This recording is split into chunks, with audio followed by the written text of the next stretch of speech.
It's May 3rd, 1957, and a young military officer is about to watch a film that was shot a few hours earlier.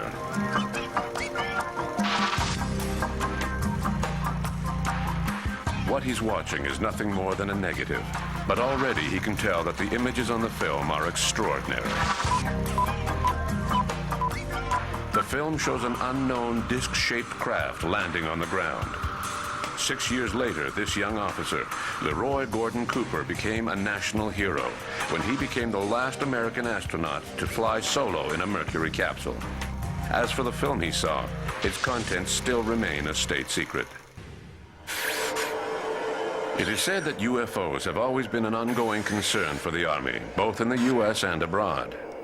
Military commanders have even classified the subject as ultra-top secret. Are these rumors true? Are UFOs really a state secret?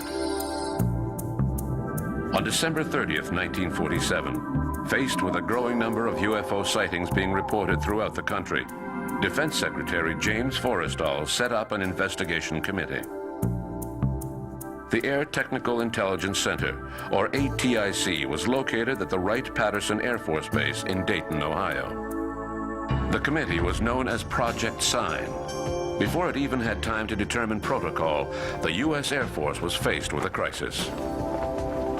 On the afternoon of January 7th, 1948, barely a week after Project Sign had been created, Thomas Mantell, a pilot with the National Guard, crashed in his P-51 while pursuing a large silver-colored sphere over Kentucky. This incident was the first to be investigated by Project Sign. According to investigators, Mantell mistook Venus for an unknown craft. He was not wearing an oxygen mask, so he must have gone beyond a safe altitude, lost consciousness, and crashed to the ground. This explanation was far from convincing to military commanders. In 1952, the Mantell case was investigated by the U.S. Air Force, who concluded that the pilot had probably mistaken a skyhook balloon for a UFO. There's a significance to Mantell which is very important, I think, and that is that the Mantell case came in the 1940s just after the birth of the flying saucer phenomenon, if you like, when Kenneth Arnold had named the flying saucers. And I think it's important to recognise the power of that image that Arnold created because of what happened to Mantell, a sober, sensible, normal pilot who appears, let's say he did make a mistake, he was led on by the publicity and the hype into this new phenomenon. And it said a lot about how much of a grip this had on the American public in the 1940s. It looked like it could be a quick fad, but of course it hasn't been. But the Mantell case was one of the first deaths really associated with the subject, and huge publicity. The publicity generated by the Mantell case only added to the problems of Project Sign. The situation went from bad to worse as more and more UFOs were sighted across the country. On July 24th, 1948, two pilots with Eastern Airlines reported having seen a bright cylinder-shaped object while flying over Alabama. Apparently, they barely avoided a collision. Things were getting tense for military commanders. They ordered Project Sign to produce a report assessing the current state of the situation. What we do know about Project Sign is that right from the beginning, analysts over at Wright-Patterson Air Force Base in Dayton, Ohio, were divided as to what UFOs meant. Some said, yes, I believe this is evidence of extraterrestrial, interplanetary aircraft. This was not necessarily a minority viewpoint. There were, however, others that said, no, that's impossible. It cannot be that. It must be something on the fringes of science that we don't yet understand. Now, what appears to have shaken the Sign team up were a series of very important sightings that took place in the summer of 1948. One was in the Netherlands, and a few days later in the United States, in Alabama, one took place of seemingly an identical object. In both cases, it was an object that had a very exceptional speed, was seen clearly visually by trained pilots, and did things that aircraft aren't supposed to be able to do. The Sign team apparently was very impressed by this and wrote what has been called the estimate of the situation. Now, we should state that no copy of the estimate has ever surfaced. I think that the evidence is good that it did exist. There are some very reputable people who have gone on the line to say, yes, I've read it, I know it's in it. Basically, the estimate was a document that the sign team wrote up that said, yes, UFOs are real, we believe they're interplanetary. This was a document that landed on the desk of Air Force General Hoyt Vandenberg.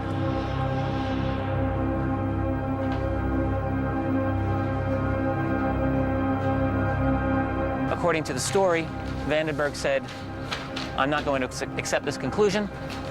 Give me something different.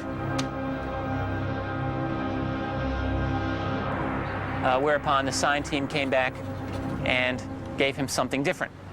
And after that, the extraterrestrial thesis went out of favor among Project Sign.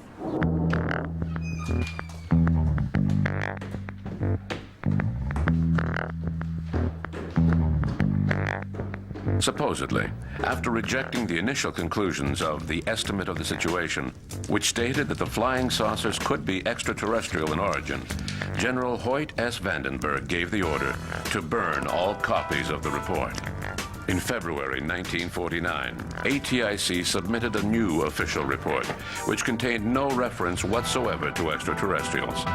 However, the document did state that 20% of the sighted objects had not been identified. The Pentagon reacted by replacing Project Sign with another group, whose job was to minimize sightings of questionable objects. This group was known as Project Grudge. The Dark Age had begun.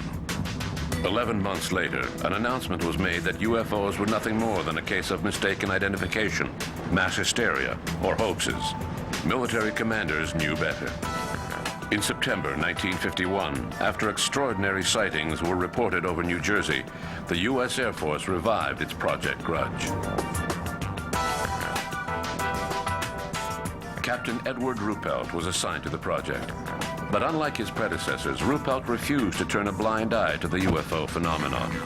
He demanded that thorough investigations be carried out, which led to the creation of Project Blue Book in 1952. The arrival of Captain Ruppelt held in a new wave of public interest in UFOs.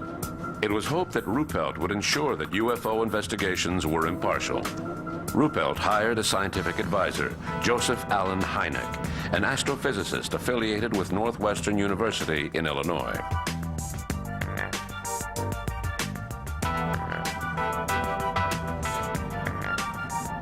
Unfortunately, political winds changed direction in July 1952, when UFOs were sighted over the nation's capital. General John Samford, spokesman for the U.S. Air Force, held a press conference and stated that the lights were nothing more than a natural phenomenon created by temperature inversions. This explanation was hardly convincing. Several federal agencies, including the CIA, were demanding a meeting. They feared that the flying saucer mania would lead to mass hysteria throughout the country. When this meeting was finally held in January 1953, the CIA explained that it was vital to convince the public that UFOs were nothing more than hoaxes or a case of mistaken identification. The U.S. Air Force instructed Ruppelt to direct his efforts towards this goal. Project Blue Book became nothing more than a public relations agency. Ruppelt resigned a few months later, fed up with his new orders. Project Blue Book evolved out of the former Project Sign, which then became something known as Project Grudge, and that became Project Blue Book in the spring of 1952. The reason it did is because of the upsurge of UFO sightings that took place at that time. It was decided that this project required a little bit more status within the Air Force chain of command, and it became Blue Book. Captain Ruppelt headed up Project Blue Book for about 2 years in 1952-53. He led several good investigations, but there was a crisis situation in 1952, following the Washington merry-go-round incident, as it was known. For 2 weekends in a row, on both Saturday and Sunday nights, the skies over Washington, D.C. were filled with UFOs, and this needed to be downplayed. A large press conference was held in Washington, during which the military claimed that the objects were nothing more than mirages, but this explanation was not very convincing. There was a change in policy within the organization, and studies into UFOs were brought to a halt. That's when Ruppel decided to resign from Project Blue Book. Their job became to explain away. We know this because of now declassified documents that lay out the matter very clearly to the Blue Book staff, which is, you know, if you have something that is easily explainable, this is what you tell the public. If you have something that is not easily explainable, don't talk about it to the public. It was a very clear recommendation. Their job was to get the unexplained percentage to an absolute rock bottom minimum. The goal of Project Blue Book was now to find natural explanations for UFO sightings. A key player in this game was Alan Hynek, an astronomer who worked on the project for nearly 20 years until the end of the 1960s. It was basically the first official investigation into the reports of UFOs. There was no actual Blue Book, but Blue Book amounted to the code name for all the UFO reports being collected together and examined by the university, apparently independent of the government. In fact, it was more independent than the government probably intended, because Hynek was gamekeeper turned poacher. He eventually became one of the leading lights of the UFO industry, and indeed for some time he was kind of playing a double game. But it took into account mainly lights in the sky and distant objects, flying saucers if you would, but it also it took in the high strangeness cases, such as the cases of entities seen in Kentucky, for example, in 1955 and so on, and it would examine several of those kind of reports. It was to some extent a cover-up. They already had determined, the CIA had already determined, that they were interested in certain aspects of the UFO phenomenon, such as how rumour circulated amongst the population and so on. So it was a study of a lot of that aspect as well. It was in effect, though, the first US government study, and it would lead on in the end to the Condom Report in 1969 in government's in due course. Up until the mid-1960s, Project Blue Book played its role as a public relations agency, downplaying UFO sightings and reassuring the public that flying saucers were nothing more than natural phenomena. Then, in the spring of 1966, UFOs descended on 3 Michigan towns: Ann Arbor, Dexter, and Hillsdale. The U.S. Air Force quickly dispatched Alan Hynek to the scene. The astrophysicist proposed that the phenomena had been caused by methane swamp gases. It was the beginning of the end for Project Blue Book. The swamp gas incident that occurred in the 1960s, and which was particularly brought to bear by Professor Alan Hynek, who wrote it up in his book, The Hynek UFO Reports and so on. Basically, in Ann Arbor, in Michigan, there were a lot of reports of lights and so on in the skies. Looking back on that now, we might assume that if they weren't structured craft and so on, which was obviously speculated by the UFO people at the time, that they might be something more like tectonic activity that we've seen in places like Hessdalen and so on, where we think that sort of earth movements are causing these lights. But at the time, these lights were thought to be some sort of phenomenon in Ann Arbor. And an explanation was given, which wasn't that absurd, really, which was that it could be igniting swamp gas that was creating the light. Unfortunately, it was kind of picked up by the tabloids of the time and so on. And they made a big point about what seemed to be the government explaining away UFOs as just swamp gas. And I think the government has done some stupid things, and they quite rightly are pulled up by this. But in fact, on this occasion, it may not have been that silly a case. Having said that, what happens when you get flaps like that, like Warminster, like Hessdalen, Gulf Breeze, Ann Arbor and so on, is that you've probably got real UFO incidents there, and these other things get seen by people who get very excited, and then the whole thing becomes a flap, and of course a lot of nonsense gets into the data reported. I think there were probably some real cases in there, but unfortunately the whole thing became a complete fiasco because of this so-called cover-up of using this swamp gas explanation. Dissatisfied with Hynek's explanations, the press hounded Project Blue Book for the truth. In the midst of the upheaval, military commanders set up an ad hoc committee made up of military officers and scientists. They concluded that it would be best for a civil agency to take over, relieving the Army once and for all of its UFO problem. The Air Force dumped the problem into the lap of the University of Colorado. So basically what had happened is that Project Blue Book had lost all credibility at this point. the U.S. Air Force had lost credibility on this project. People weren't believing the Air Force answers that it was all weather balloons, or it was all ball lightning, or some other kind of, the planet Venus every single time. So that what the Air Force wanted to do, and had wanted to do for years, was to get rid of Project Blue Book somehow. Their problem had always been that they had conceded that UFOs might represent a problem of national security and defense, and therefore they could not come up with a good excuse for getting rid of Blue Book. If they couldn't say that, there's no security problems, they were backed into a corner, in other words. So what they did was, in 1966, hand the ball over to the University of Colorado, a very carefully selected institution, I might add, to study this matter once and for all, it was believed, in a scientific manner.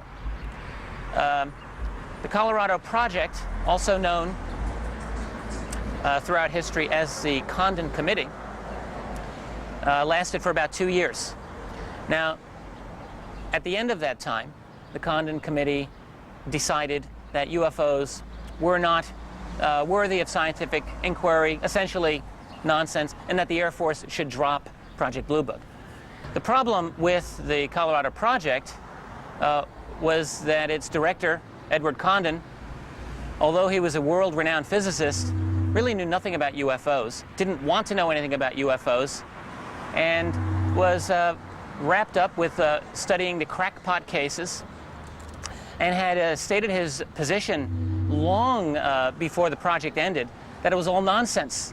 Long before they were supposed to have any conclusions, he was already stating them to the public, to the press. There was essentially, midway through the project a mutiny among many of its members, who realized that this was a problem. They realized that the director was preordaining a negative conclusion. Matters came to a head, and many of the staffers were fired midway through. There's also a memorandum issued by the second in command of the project, a man by the name of Robert Lowe, who in 1966, at the beginning of the project, wrote an internal-only memo, which said that the trick of what we do will be to convince other scientists that we are actually engaging in a serious study of this project, when in reality we have no expectation of finding anything at all. Now, that memo leaked out about a year into the project and caused a very, very big controversy. So there were things like this that showed that the project may not have been an impartial study. Certainly, if you review the Condon Committee report, there are many deep flaws with it. It is a deeply, deeply flawed scientific document. The conclusions did not match the data. Some reports were well investigated, others were not. And so that it was a very spotty report. For a document that was supposed to solve the UFO controversy, it did not do it. Now, none of that really seemed to matter. The Condon Committee report was released in January of 1969, and the press basically said, oh, okay, nothing to it, end of story.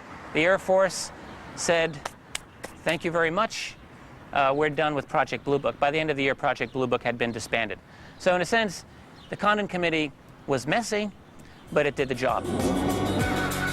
The conclusions of Project Colorado were so incoherent that people wondered whether Dr. Condon had even bothered to read the report before drawing his own conclusions.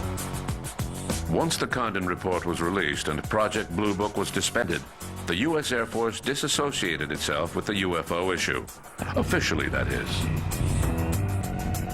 After 1969, the U.S. Air Force has continued to maintain that it no longer investigates reports of unidentified flying objects, or UFOs. This has been its consistent position now for over 30 years. This is patently untrue. We know, for instance, that there have been many intrusions of sensitive airspace that took place in the 1970s over the U.S. northern border and in Canada at the Falcon Ridge Air Force Base in Ontario. Many airspace violations along the U.S. northern border in November of 1975. And this received significant attention by the U.S. military. We know that they investigated it.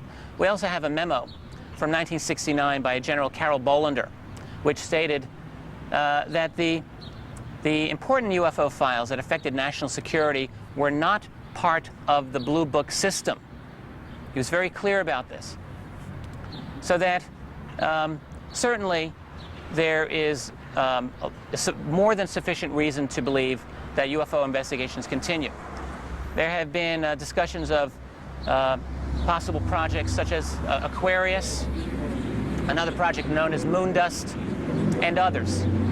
Projects such as these that have been said to exist, and I think such projects probably do exist. It's hard for me to say specifically, for example, what was the history of Project Aquarius. We don't really have much information about this. And the documents that discuss Project Aquarius have themselves been disputed in their authenticity. It's very hard to know exactly what it was about. What is clear is that examination and study and investigation of UFOs has continued to the present day.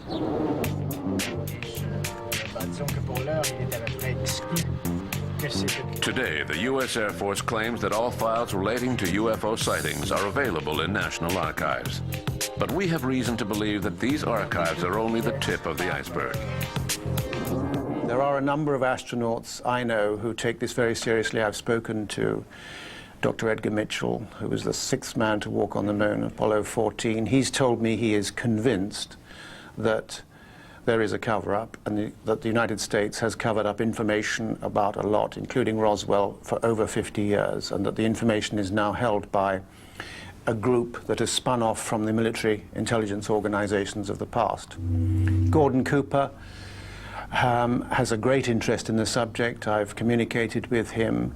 He has confirmed that when he was director of the Flight Test Center at Edwards Air Force Base, California, in the late 1950s, a disc actually landed. It extended tripod landing gear and landed on the dry lake bed and was filmed by his camera crew, which were filming various experimental flights at that time. He's confirmed that the disc was around 30 feet in diameter. He did not see this event, but he studied the film, and he was ordered to send it by pouch to Washington, and it hasn't been seen or heard of since. Even though more than 30 years have elapsed since Project Blue Book, chances are that the U.S. Air Force still has several UFO files locked in a vault somewhere. State secrets that will remain secret for years to come.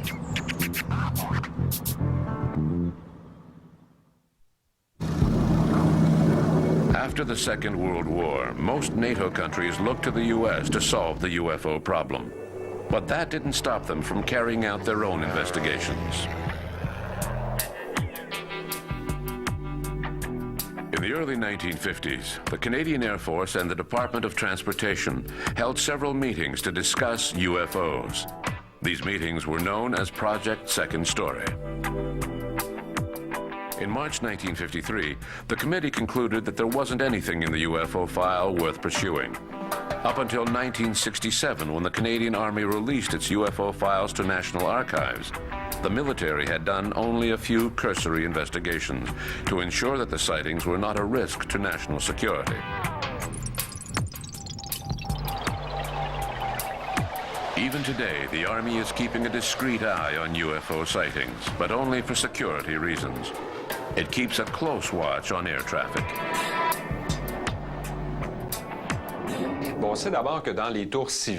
We know that all civil air traffic control towers throughout the country keep a UFO sighting checklist.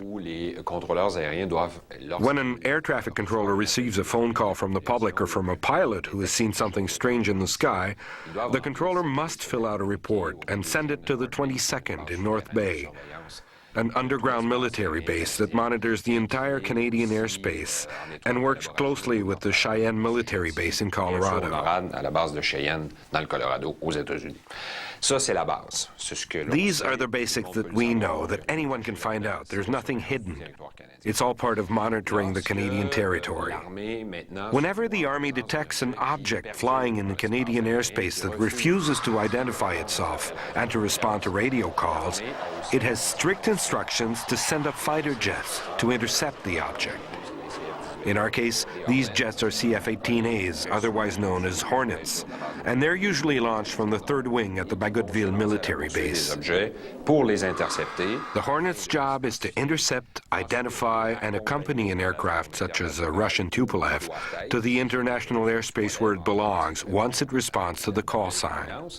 Ici, bien sûr, ça ne- If the object does not respond at all, the Army's last resort is to fire at the object with the intention of destroying it, because that's the Army's job.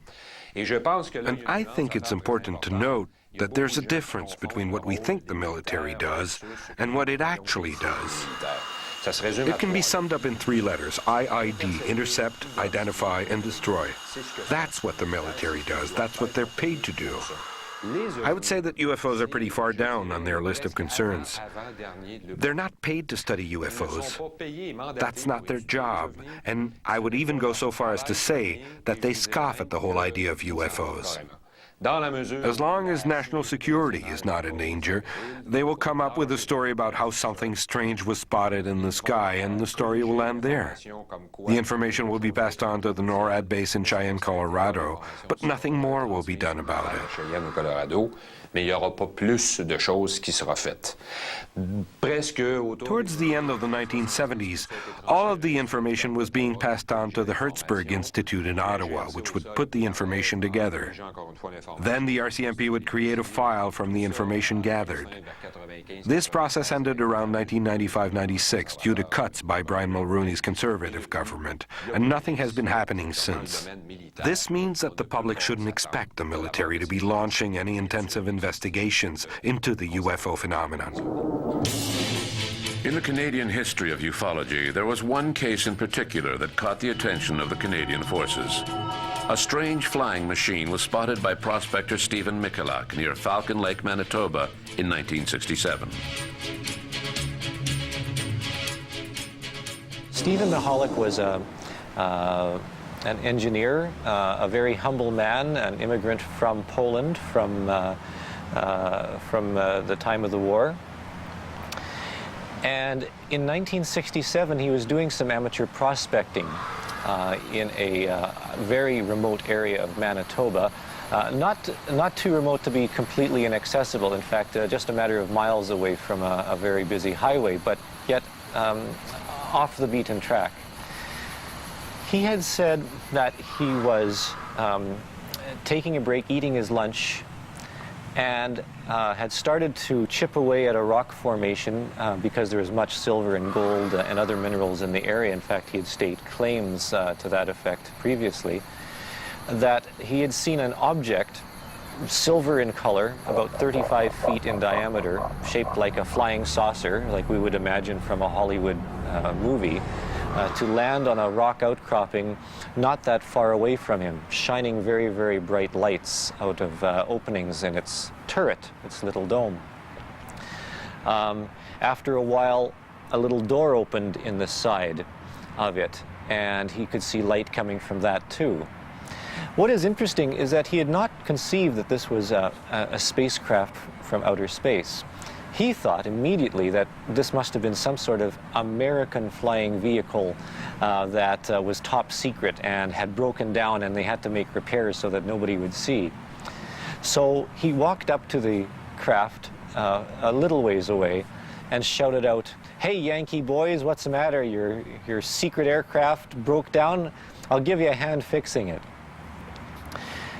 What had happened was, previous to him saying this, he had heard some voices coming out of this opening, thinking that they were humans, perhaps.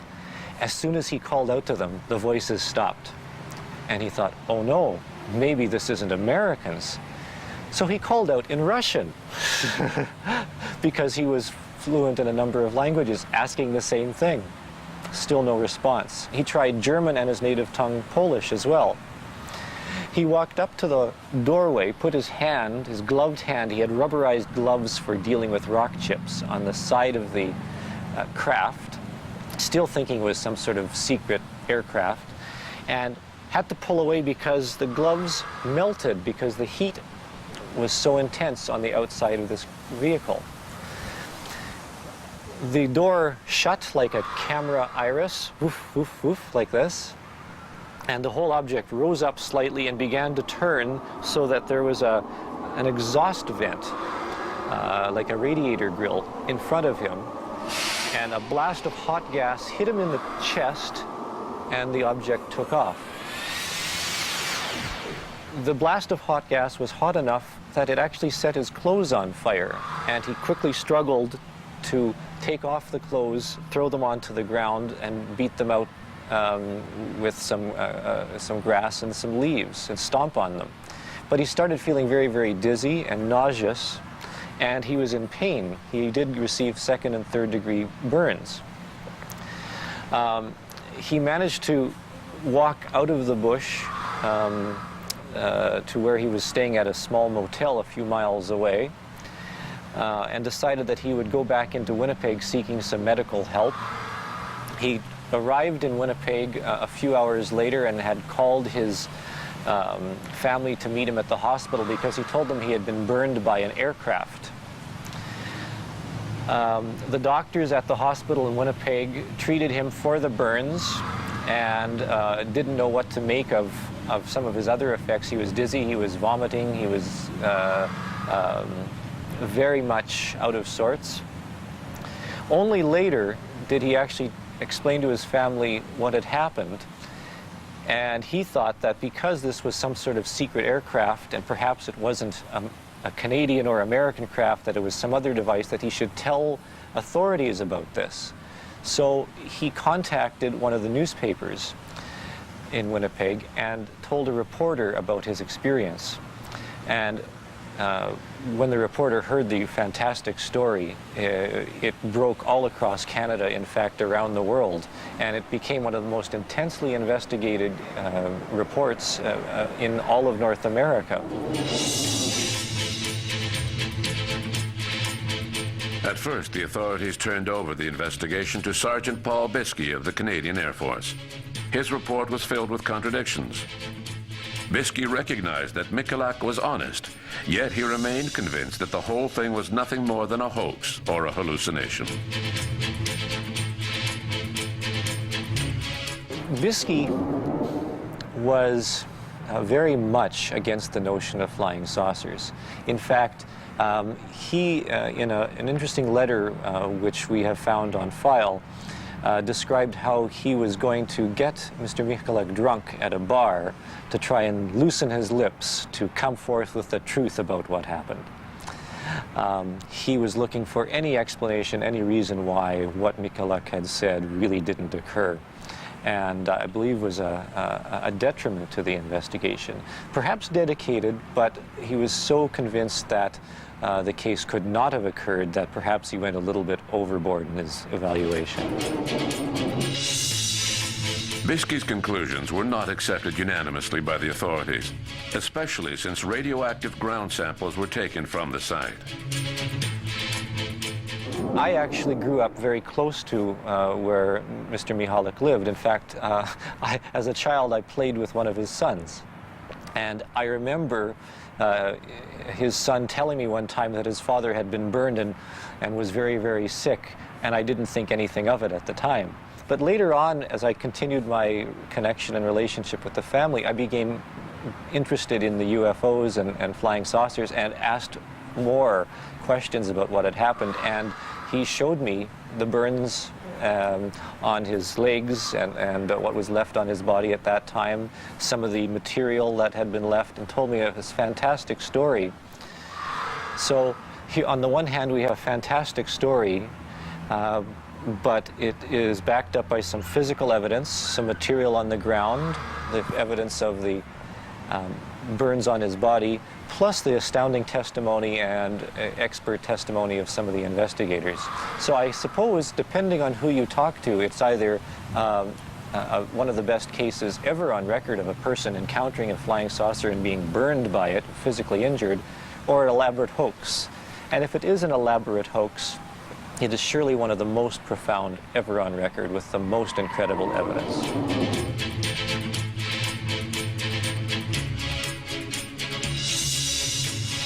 The Michalak case was never really explained. Even today, 35 years later, part of the Michalak file is still inaccessible, classified as a state secret by National Defense.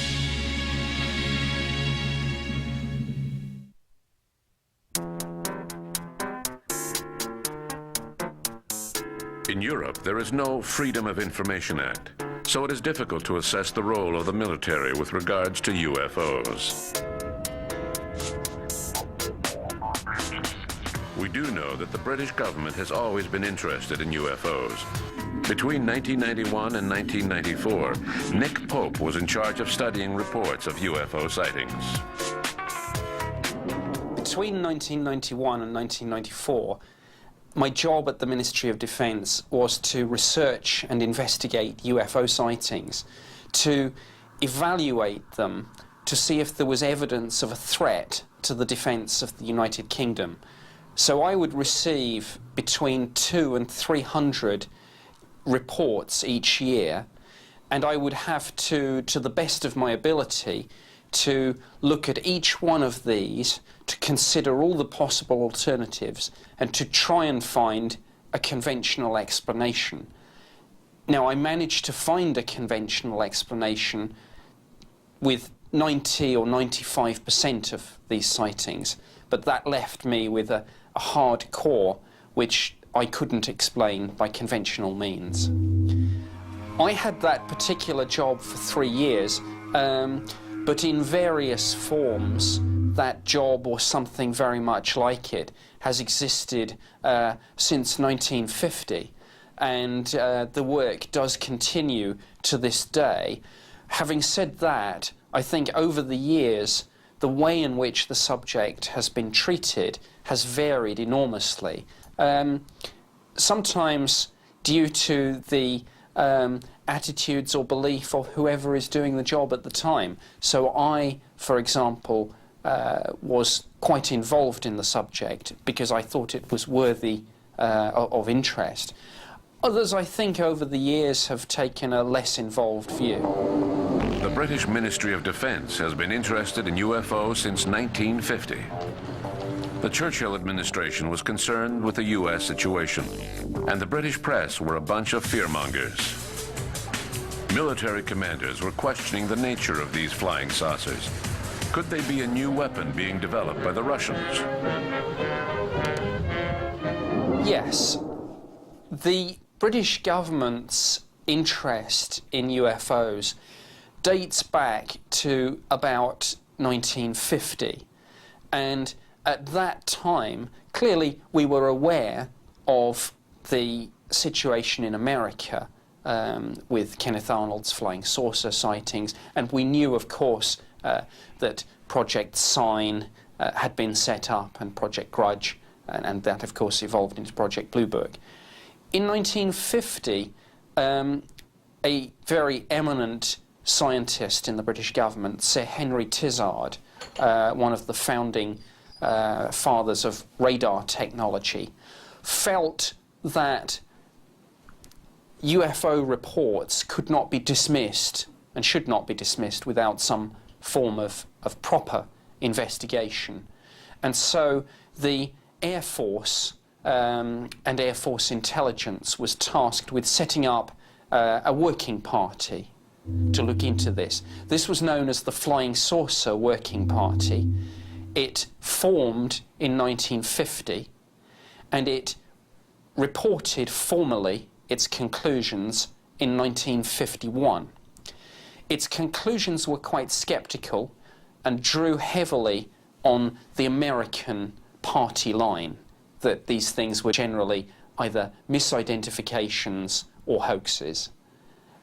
Having said that, when it reported and recommended that no further action was taken, a year or so later, this was overturned because of a high-profile series of UFO sightings involving the military. But that is how the official interest started. Once the Air Ministry and the Ministry of Defence had set up a small unit to look into these UFO sightings, that project ran, and indeed to a certain extent still runs to this day. And the job that I did between 1991 and 1994 is simply the modern version of the research and investigation effort that was set up in the early 50s and has run ever since. Now, of course, there have been changes in, of course, the personnel. There have been changes in the way in which these incidents have been investigated, but essentially it is the same project, and the fundamental brief has not changed. That is, to look at the sightings, to satisfy ourselves that there is evidence of no threat to the defence of our country. By definition, the Army is secretive and doesn't reveal information to the public. It prefers to keep silent rather than work openly with ufologists. But a few years ago, the Belgian Army decided to cooperate with a group of Brussels ufologists. SOBEPS, the French acronym for the Belgian Society for the Study of Space Phenomena. In the fall of 1989, an airship appeared over Belgium. Witnesses described a large, black, triangular-shaped craft with 3 flashing red lights. In Brussels, SOBEPS was quickly inundated with reports of sightings. The Belgian Army agreed to cooperate with the ufologists and was ready to send up a reconnaissance aircraft.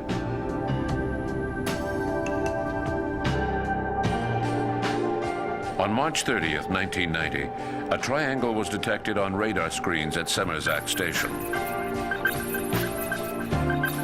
Just after midnight, 2 F-16 fighter jets were sent up to pursue the object. One of the F-16s had the UFO on its radar screen, but the other aircraft was flying without radar. The unidentified object took off at speeds that no human could withstand. A few days later, Colonel Wilfred de Bruer, head of the Air Force, presented radar images to the press. They were quite astounding. The images showed that the spacecraft had accelerated at a speed of 30 to 40 Gs. At the same time, Colonel de Bruer rejected any possibility that the UFO could be some sort of secret prototype. The Belgian wave of sightings lasted until 1994. Now, 10 years later, they have yet to come up with a concrete explanation for all of the sightings reported. What's important to remember is not so much the sightings themselves, but rather the open dialogue that took place between a group of ufologists and the National Army. This joint effort was much more important than you may think. To carry out a thorough investigation, researchers need to know all of the data, and the best reports are often found in military files, because they are written by experienced pilots, and they are supported by physical evidence such as radar echoes. These files are rarely released to civilian researchers, the Army claiming that they must remain confidential for security reasons. Ideally, state agencies would be set up throughout the world, managed by an international body such as the UN. But the world is not ready for such an organization just yet. Towards the end of the 1970s, several meetings were held at the UN to discuss UFOs. Among those who attended were Professor Hynek, former advisor to the U.S. Air Force, astronaut Gordon Cooper, and several other key figures. The meetings were presided by Kurt Waldheim, who was Secretary General at the time. The idea was to hold an international debate on UFOs. Unfortunately, the meetings were short-lived, since an American diplomat threatened to complain to the Senate that American funds to the UN were being used to study UFOs. Proof that before God, we are all equally wise and equally foolish.